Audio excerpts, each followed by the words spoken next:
So today we will continue further introduction to human anatomy and physiology part 2. See, water content in the blood. Okay, yesterday we were discussing about the homeostasis, and today we will study one more part of that, that is the water content in the blood. So जो हमारे blood में water का content होता है, it is regulated by a process you can say called as osmoregulation. Okay, osmoregulation means जब हम आगे slides में जाएंगे तो you will understand it in a better way. See, water level and minerals, हमारे blood में जो water का लेवल होता है और जो मिनरल्स का लेवल होता है, जो what are the various minerals present, all of you know the different types of minerals which are present. Okay, so इनका जो लेवल होता है वो मेंटेन रहता है हमारे ब्लड के अंदर. जब कभी, मैंने आपको कल एक एग्जांपल बताया था, इन समर्स में यूरिनेशन कम हो जाती है. क्यों कम हो जाती है? Because the water is required for the body. Okay, and a lot amount of water is coming out of the body in the form of sweat, इसलिए यूरिन आउटपुट जो होता है वो डिक्रीज हो जाता है. ओके, तो this is also a part of homeostatic mechanism. So water level and mineral salt in the blood are controlled to protect the animal cells by stopping too much water from entering the cell or leaving the cell. Okay, so what is osmoregulation? Osmoregulation, you can say it is a process by which the entry of the water inside the cell is regulated. Okay, cell के अंदर एक proper quantity में water होता है. उससे ज्यादा water होगा then also it is problematic, उससे कम वाटर होगा then also it will be problematic. Okay, problem क्या आएगी? अगर सपोज करो सेल में जरूरत से ज्यादा वाटर एंटर हो गया, जरूरत से ज्यादा फ्लूइड रिटेंशन हो गया, तो वो सेल प्रॉपरली फंक्शन नहीं करेगा due to excessive amount of fluid which is present. और अगर किसी भी वजह से there is loss of water from the cell, then what will happen, the cell will shrink in size. Okay, and water is required for proper functioning. So as a result, due to dehydration, that particular cell will die. Okay, so the content of water in the cell is very important. Now you can see this figure. I will try to explain you. कोई doubt है तो you can ask me. Now see, as you can see these three figures you can see. ये वाला देखो बीच वाला, first you see this is the normal condition. Normal condition में क्या होता है? Cell के अंदर you see the cell is normal in shape. ये जो pink colour the water is present. Okay, so अगर सेल नॉर्मल कंडीशन में है, there will be no entry of water inside the cell और there will be no exit of water from the cell. Okay, अगर water balanced condition में है तो ना तो सेल से पानी बाहर आएगा, ना ही सेल के अंदर water will go. Okay, but ये आप लेफ्ट वाली कंडीशन देखो पहले. यहाँ पे क्या लिखा है? Concentrated solution. Now first I will tell you what is the meaning of concentrated solution. देखो, एक होता है diluted solution, एक होता है concentrated solution. Concentrated solution का मतलब है वो solution जिसमें solute की quantity ज्यादा होती है and fluid या water की quantity कम होती है. I'll repeat it again. What is concentrated solution?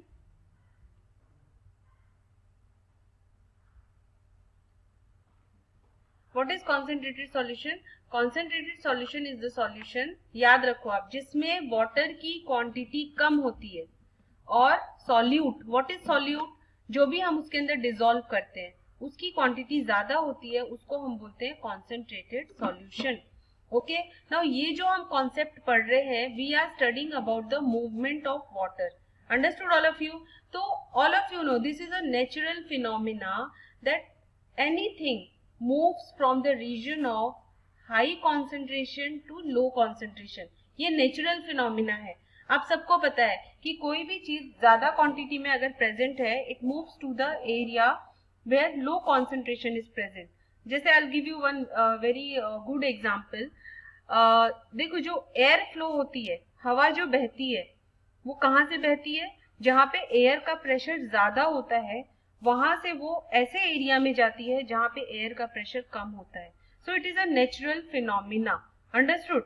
So in the same way, suppose करो if there is a compartment. Okay, उस कंपार्टमेंट, एक बड़ा कंपार्टमेंट है, उसके अंदर दो छोटे छोटे कंपार्टमेंट है. ठीक है, एक में वाटर की क्वांटिटी ज्यादा है और एक कंपार्टमेंट में वाटर की क्वांटिटी कम है, and just imagine that these two compartments are separated by a membrane, semi permeable membrane. Are you getting? I repeat it once again. Suppose करो एक कंपार्टमेंट है, उस कंपार्टमेंट के अंदर दो और कंपार्टमेंट है अंदर, and those two compartments are separated by a semi permeable membrane. Okay, और एक कंपार्टमेंट में वाटर ज्यादा है और एक कंपार्टमेंट में वाटर कम है, तो वाटर कहां से कहां मूव करेगा? From the region of higher concentration, higher volume to the region of lower volume. Understood all of you? Now you come to this example. ये देखो, आप ये देख सकते हो यहाँ पे सॉल्यूशन कैसा है आपका? कॉन्सेंट्रेटेड है. सो इसका मतलब क्या है? कॉन्सेंट्रेटेड सॉल्यूशन, यानी यहाँ पे वाटर की क्वांटिटी कम है और सॉल्यूट की क्वांटिटी ज्यादा है. Understood all of you? Now you see this cell. ये सेल है, सेल के अंदर वाटर प्रेजेंट है और ये सेल के बाहर जो सॉल्यूशन है वो कैसा सॉल्यूशन है? Concentrated solution. इसका मतलब ये है कि जो बाहर सॉल्यूशन प्रेजेंट है, दिस वन, यहाँ पे वाटर की क्वांटिटी कम है और सेल के अंदर क्या है? वाटर की क्वांटिटी ज्यादा है. So what will happen? The water moves from the area of higher concentration to the lower concentration. Understood all of you? पानी जहां ज्यादा होगा वहां से वो मूव करेगा कहाँ पे? जहां पे पानी कम कॉन्सेंट्रेशन में अवेलेबल है. सो सेल के अंदर वाटर की क्वांटिटी ज्यादा है और सेल के बाहर का जो सॉल्यूशन है वो कॉन्सेंट्रेटेड है, यानी उसमें पानी कम है और सॉल्यूट का क्वांटिटी ज्यादा है. सो वाटर कहाँ मूव करेगा? सेल के अंदर से जो वाटर है it will come out of the cell, ये बाहर की तरफ आएगा. Understood all of you? तो जिसकी वजह से क्या होगा? The cell will shrink in size. Cell के अंदर का पानी अगर बाहर आएगा तो क्या होगा? सेल का साइज छोटा हो जाएगा. The cell, because the cell will dehydrate. Understood or not? Okay, किसी को कोई डाउट है तो वो मुझसे पूछ सकता है, चैट बॉक्स में लिखेगा या फिर लेक्चर जब खत्म होगा you can ask me. So I repeat it once again. Always remember, this is the natural phenomena that anything moves from the region of higher concentration to lower concentration. Okay? Water ज्यादा quantity में जहां अगर present है तो वो कहाँ move करेगा? To the area of lower concentration. Understood? ये मैंने आपको बताया कि अगर कॉन्सेंट्रेटेड सॉल्यूशन है, ये सेल है, ठीक है. यहाँ पे सपोज करो, जस्ट अ सेकेंड, मैं यहाँ पे एक बीकर बना देती हूँ. सपोज करो ये आपका एक बीकर है. ओके, इस बीकर में आपने सेल रख दिए, ये तीनों नॉर्मल सेल रख दिए और इसके सॉल्यूशन में पानी की क्वांटिटी कम है. तो यहाँ पानी की क्वांटिटी कम है, यहाँ पानी की क्वांटिटी ज्यादा है, तो सेल के अंदर से the water will come out into this beaker. Understood? और जिसकी वजह से जब इसमें से पानी निकलेगा तो this cell will shrink in size. Understood? Second condition जो हमने ऑलरेडी डिस्कस की है, यहाँ पे क्या है? यहाँ पे भी आपने एक बीकर रखा है, but the thing is that beaker में जो पानी की क्वांटिटी है और जो सेल के अंदर पानी की क्वांटिटी है that is similar, the pressure is similar. So there will be no movement of water either from the cell और from the beaker into the cell. Understood all of you? Now see this third solution. Third condition देखो, ये भी है आपके पास एक beaker है. Okay, अभी इस बीकर का क्या इशू है? सेल आपका प्रेजेंट है और यहाँ पे जो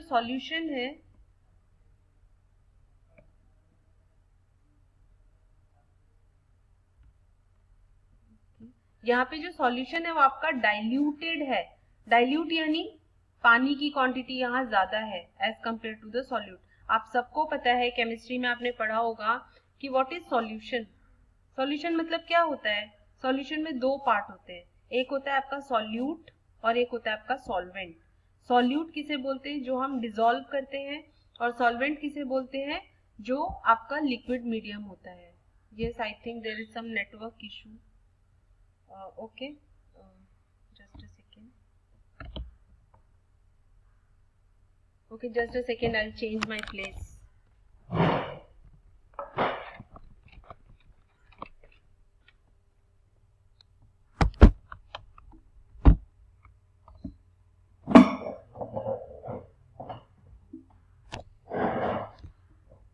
Okay, now see what I was telling. I think now the network is proper. Yes, now see this is the third situation जिसमें ये आपका सेल है और ये आपका डिस्टिल्ड वाटर है.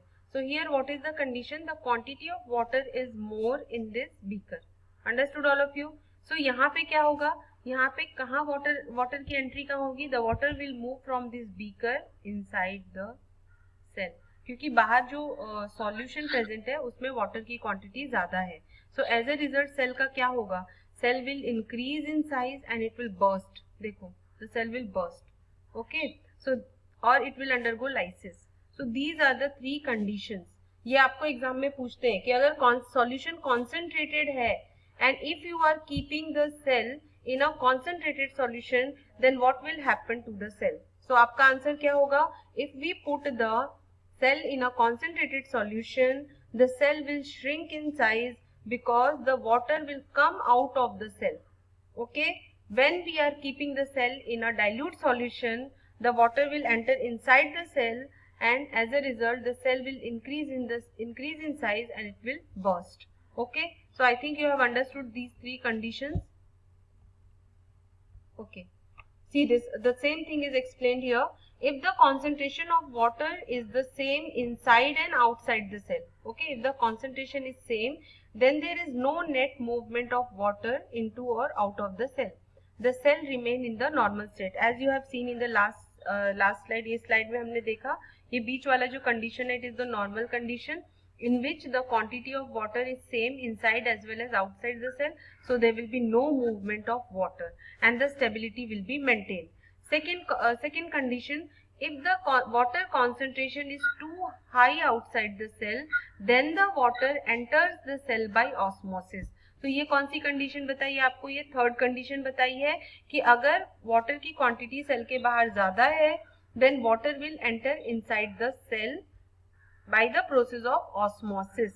Okay, osmosis क्या होता है, diffusion क्या होता है, that we will discuss in the next class. If too much water enters the cell will burst, which I have explained you.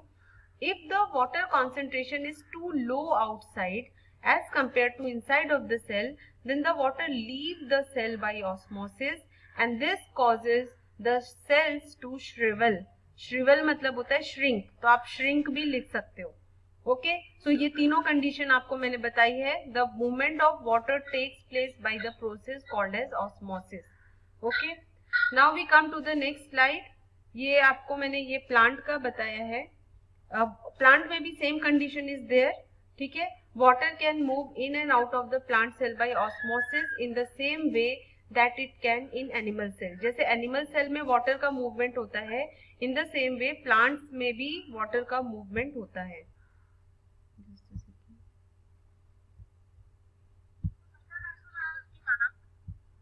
In the same way, the movement of water is also there in the plant. The plant cells are turgid or firm when the cytoplasm is full of water. If the plant cell loses water, they become flaccid. तो यहाँ पे खाली terms अलग है कि अगर plant का जो सेल है उसमें there is lot amount of water. If it is full of water, then the cell is firm. You can see this diagram. Okay. Yogini, yes, what is your question? Write in the chat box.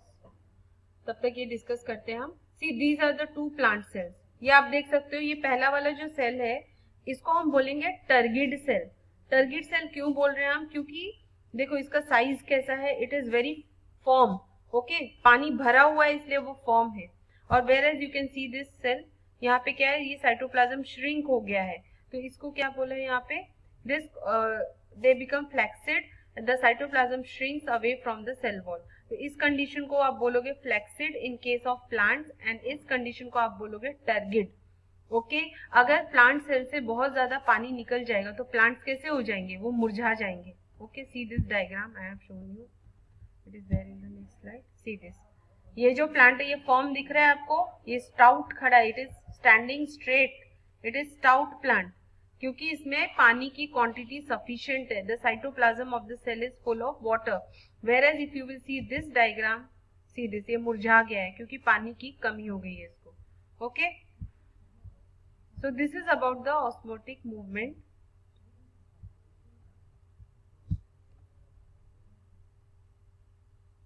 See, now my network is full. आप देखो आप कहाँ पे बैठे हो, वहां पे भी नेटवर्क का इशू हो सकता है. The problem can occur in both the sides. Now see this is a very, ये हो गया आपका homeostasis part complete. Now we come to the next. ये आपको एग्जाम में पूछा जाता है. What are the various planes of our body. Okay, what is the position, how you will define the various positions which are present in our body. Okay, like for example, okay first मैं आपको बता देती हूँ. Just a second. This is called as the anatomical position of the body. Now what do you mean by anatomical position? Anatomical position का मतलब होता है when you are standing straight, like this person is standing, and you have to put your palms like this. Okay, I'll show you. हाथ ऐसे रखना है आपको, आपकी हथेली सामने. देखो जैसे ये आदमी, how the man is standing, he is standing straight with his palms facing forward. Okay, this position is called as the anatomical position. तो ये आपको एग्जाम में पूछ सकते हैं. What do you mean by anatomical position of the body? So these are the 4 conditions. Your body should be erect, मतलब आपको straight खड़ा होना है. Your head should be facing forward. Your arms should be on side. दोनों हाथ जो है वो आपकी साइड में होने चाहिए, और आपकी जो हथेलियां हैं ये should be facing forward like this. Okay, like what I have told you. So this is the anatomical position of the body. Understood? Now we come to these planes. Okay? Now suppose करो ये जो बीच की line होती है हमारी body की, इसको हम बोलते हैं मीडियन प्लेन. आप वो लाइन जो आपके बॉडी को 2 पार्ट्स में डिवाइड करती है, that is called as median line. Understood all of you? So इसको हम बोलते हैं median plane.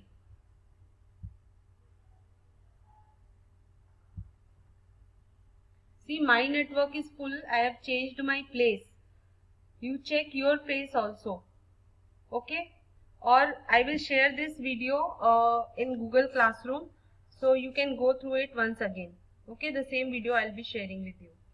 So this is the median plane, the line which divides your body into 2 equal half. Okay, इसको हम बोलते हैं median line, and this plane is called as the median plane. Now see this, जो भी organ median line के पास present होगा, okay, उसको हम बोलेंगे medial. Okay, suppose there are 2 organs. Suppose करो देयर आर 2 ऑर्गन्स, एक यहाँ पे प्रेजेंट है, ओके, और एक ऑर्गन आपका यहाँ पे प्रेजेंट है. तो इसको आप कैसे डिफाइन करोगे? इट इज प्रेजेंट, उसका पोजीशन कैसे बताओगे? It is present medially. Medially मतलब वो मीडियन लाइन के पास प्रेजेंट है. और आपने बुक में देखा होगा, कहीं कहीं लिखा होगा it is present lateral to this organ. So what is the meaning of lateral? जो भी ऑर्गन आपका मीडियन लाइन से दूर होता है उसको हम बोलते हैं lateral. It can be on either side. Okay, lateral यहाँ पे भी जो ऑर्गन होगा that will also be the lateral. Understood all of you? So medial मतलब क्या हुआ? What ever organ that is present near the median line उसको हम बोलेंगे मीडियल. एंड जो भी organ which is present at the periphery or away from the median line, it will be called as lateral. Understood all of you? Now what is the, एक एक करके देखते हैं. नेक्स्ट है आपका superior and inferior. So what is superior? Whatever organs which are present towards your head, जो भी ऊपर के organs हैं वो हम बोलेंगे superior, and leg को हम बोलेंगे, जो हमारे foot है वो सबसे नीचे है, inferior. ओके, सपोज करो आपका हार्ट यहाँ पे प्रेजेंट है, your heart is present here, okay, your kidneys are present here. तो अभी सुपीरियर कौन सा है यहाँ पे? आपका हार्ट कहाँ पे? सुपीरियर पोजीशन पे है. क्यों? क्योंकि वो हेड के ज्यादा करीब है.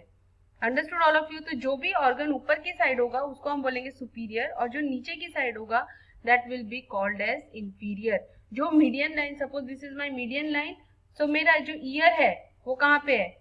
वो लेटरल होगा ना, और जो मेरे आईज है वो मीडियल लाइन के ज्यादा पास है. So like this you have to remember. Now next is your proximal and distal. Proximal and distal, see this.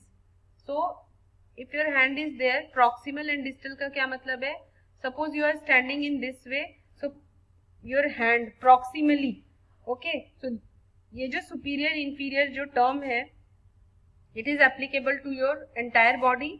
Proximal and distal, if you see your hands, if you see your legs, so this is your proximal side towards your thighs and towards your shoulder, that is your proximal. And distal yani your fingers are present इसको हम बोलते हैं distal side. Okay, so ये जो area होगा आपका ये distal side होगा. This will be your proximal. और in the same way in legs also this will be your proximal side and this will be your distal side. Okay, so this is the about the positioning of various organs in your body. Okay, जैसे आपको ना कैसे दिया होगा book में, this fingers are present distally. Okay, तो distal का मतलब आपको पता होना चाहिए. distal यानी कहाँ होता है. distal means what position, medial means what position, lateral means which position. Okay, so this is about the plane and the positioning of various organs in our body. Now see, the same thing is mentioned here. You can understand it in a much better way. देखो median line, median line यानी जो अभी हमने देखा medial यहाँ पे देखो, this is the okay, the central plane which divides the body in two equal halves. वो लाइन जो आपकी बॉडी को टू इक्वल हाफ्स में डिवाइड करती है उसको हम बोलते हैं मीडियन लाइन. मीडियल यानी nearer to the median line. अभी मैंने आपको एक्सप्लेन किया, जो भी ऑर्गन मीडियन लाइन के पास होगा that will be called as the medial, and lateral means away from the median line. See this, so this is lateral. Okay, superior near to the head as I explained you, inferior near to the foot. Okay, anterior near to the front surface of the body. Okay, ये दोनों हम बाद में देखते हैं. पहले हम देखते हैं proximal and distal. Proximal nearer to the origin of the structure and distal away from the origin of the structure. Now I'll explain you this once again. Proximal nearer to the origin of the structure. इसका क्या मतलब है? देखो आपके जो हाथ है ये यहाँ से स्टार्ट हो रहे हैं ना, यहाँ से स्टार्ट हो रहे हैं. सो प्रॉक्सिमल मीन्स वो पार्ट जो स्टार्टिंग ऑर्गन जो होता है, जहां से वो ऑर्गन स्टार्ट होता है, अगर उसके पास लोकेटेड है उसको हम बोलेंगे proximal.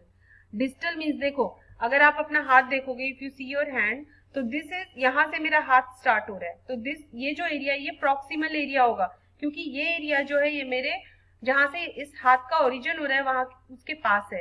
Where as if I see my finger, तो मेरी जो फिंगर्स है वो शोल्डर से काफी दूर है. Are you getting? So these fingers will be called as, इनका लोकेशन को हम क्या बोलेंगे? Distally located.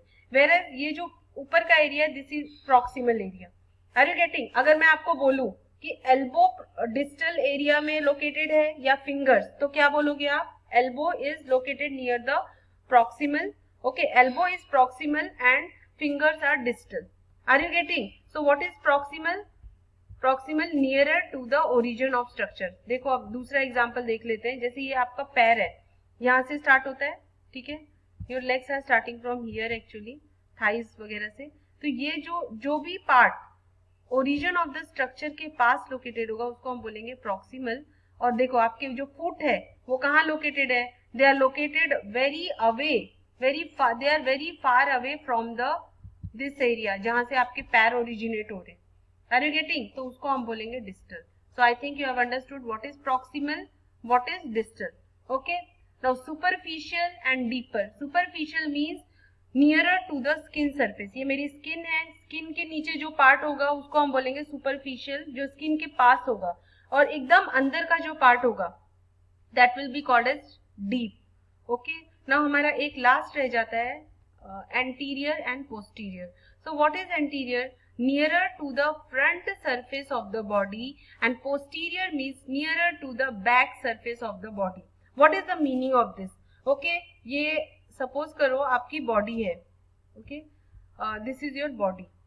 तो जो organ, okay, suppose you consider your body, तो अगर आप देखोगे तो जो stomach होता है, हमारा जो stomach होता है वो आगे की साइड होता है ना. तो जो ऑर्गन हमारे फ्रंट सरफेस क्या है? This is our front surface of our body. तो जो भी ऑर्गन हमारे फ्रंट सरफेस के पास होता है उसको हम बोलते हैं एंटीरियर, और जो भी ऑर्गन हमारे बैक के पीठ के तरफ होता है लोकेटेड उसको हम बोलते हैं posterior. For example your kidneys. Okay, and anterior means for example your stomach, it is present in the front part. तो जो ऑर्गन आपके बॉडी के फ्रंट पार्ट में लोकेटेड है इंटीरियर साइड में उसको हम बोलते हैं एंटीरियर, और जो आपके पीठ के साइड की तरफ ज्यादा है उसको हम बोलते हैं posterior. Understood? So I think you have understood this. Now we go to the movement at joints. Okay, so this is the last topic for today, movement at joints. Kanchan, don't do that.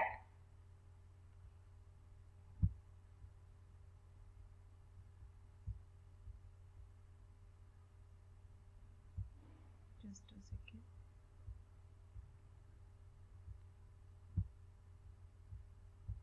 Okay. So what is flex ion? Flex ion, extension, adduction, abduction. Okay. ये हमारा just a second.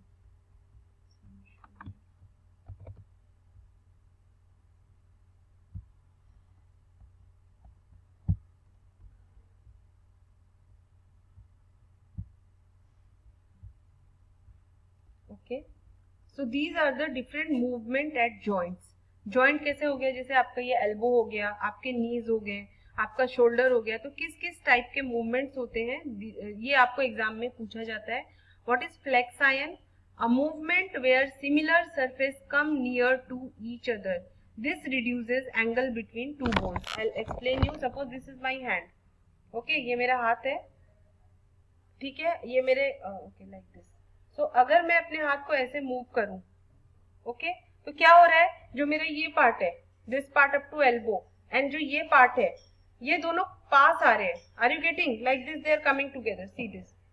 Okay, तो जो angle देखो, पहले कैसा था मेरा हाथ. Okay, this is my hand. जब मैं अपना हैंड ऐसे कर रही हूँ, तो the angle between the two joints or two surface is decreasing. ये मेरा एल्बो जॉइंट है. Okay, this is my elbow joint. जब मैं मूव कर रही हूँ अपने हाथ को, तो the angle between the to parts of my body is decreasing. Are you getting? So this is called as the flex ion. Example दिया है bending of forearm at elbow. So I am bending my forearm at elbow. तो ये जो angle है, देखो ये जो angle है वो कम हो रहा है. ऐसे this is 180 डिग्री. ओके, मैं धीरे धीरे उसको कम कर रही हूँ. So the angle between my two bones or two surfaces is decreasing. So this is called as flex ion. Extension is the opposite of flex ion. See this, मैंने अपना हाथ ऐसे रखा है, मेरा एंगल क्या है, 0 है सपोज. जब मैं इसको एक्सटेंड करूंगी तो एंगल जो है वो इंक्रीज हो रहा है. Are you getting? 180 degree. So what is flexion? जब आप दो सिमिलर सरफेस को पास लेके आते हैं जॉइंट पे और उनका एंगल डिक्रीज होता है, that is called as flexion. And extension is movement like this. Okay, when the angle between the two similar surface is increasing. Like example straightening of the bent forearm. जो मैंने arm को bend किया था, अगर मैं उसको straight कर दूं, this is extension. So like this you have to remember, this is flex ion, this is extension. Okay, next है आपका adduction, a movement which bring limb towards midline. Okay, what is your midline? This is your midline. तो मेरा हाथ suppose करो ऐसे रखा है. Okay, I'll explain you like this. My hand is like this. जब मैं अपना हाथ अपने मिड लाइन की तरफ लेके आऊंगी ऐसे बीच में, this is called as the adduction. Okay, और जब मैं मिड लाइन से अपने हाथ को ऐसे ऊपर उठाऊंगी, this is called as abduction. Are you getting or not? I'll explain you. See, suppose I am standing here. So what is adduction? Suppose मेरा हाथ ऐसे है, so this movement is called as adduction. And this movement, जब मैं अपने हाथ को मेरी मिड लाइन से दूर लेके जाऊंगी, this is called as abduction.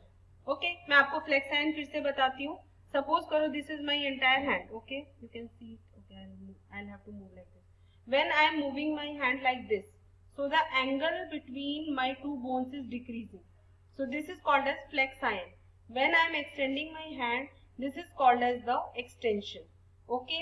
Second, adduction मतलब मेरा हाथ ऐसा है, जब मैं मेरे हाथ को, मेरे limb को, I'll move it towards my midline. This is called as adduction. And when I will withdraw my limb away from the midline like this is called as abduction. Understood all of you? So these are the 4 movements. Now we go to the next slide. Rotation. Now what is rotation? आप अपना हाथ घुमा के देखो, shoulder से जब आप घुमाते हो तो there is a movement of 360 degree. That is called as the rotation. Next is your medial rotation, lateral rotation and circumduction. What is medial rotation? What is medial? Okay. This is your medial line. Okay. जब आप अपना हाथ ऐसे घुमाओगे towards the medial line like this, see this, I am moving. This is, what is this called as? This is called as rotation. Okay, 360 degree. जब मैं अपना हाथ ऐसे घुमाऊंगी मीडियल लाइन की तरफ, इसको हम बोलेंगे medial rotation. What is lateral rotation? जब मैं अपना हाथ बाहर की तरफ घुमाऊंगी, that will be called as the lateral rotation. Understood all of you? So these are the different types of movement. One more is remaining, that is the circumduction. Circumduction is a combination of flexion, extension and adduction in sequence. इसका best example है shoulder and hip. Shoulder and hip एक ऐसे joints है जहां पे ये तीनों movements possible है इन सीक्वेंस. फ्लेक्साइन पॉसिबल है, ओके, एक्सटेंशन पॉसिबल है और एडक्शन पॉसिबल है. अभी आप ये खुद से ट्राई करके देखो कि कैसे पॉसिबल है. Okay, so this is about the different types of movement. Now okay, we will complete this. Symmetric and asymmetric, these are two terms. Symmetric मतलब होता है when the arrangement of the organs are similar on either side of the body. Okay, जब okay, I'll give you example. ears दोनों एक जगह पे देखो, ये जो ऑर्गन हमारी दो आंखें हैं दोनों एक ही पोजीशन पे है और दोनों साइड है of the medial line.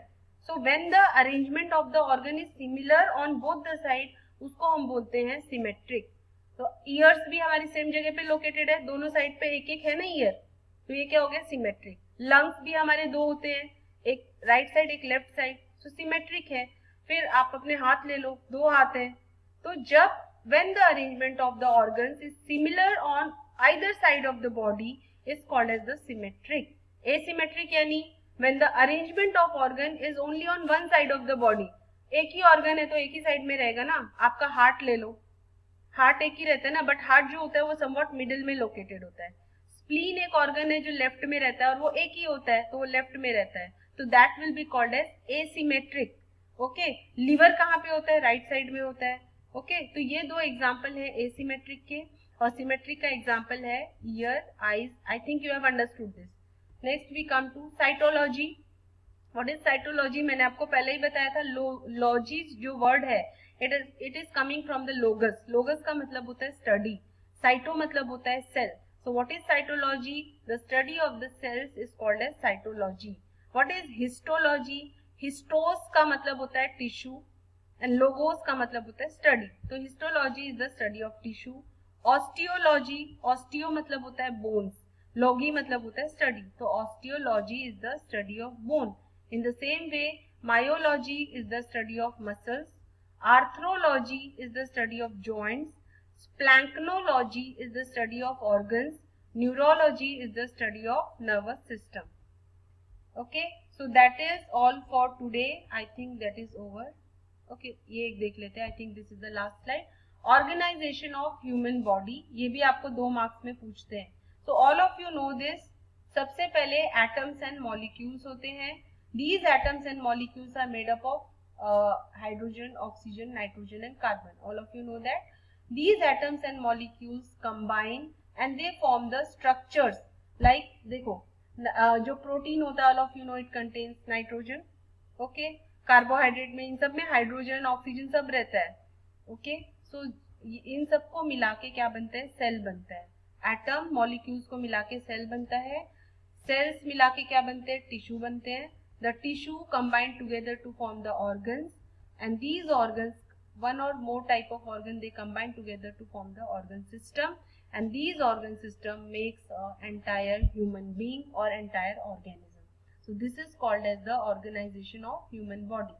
Understood all of you? I think you have understood this. नहीं समझ में आया, I will upload this lecture on classroom. You go through it.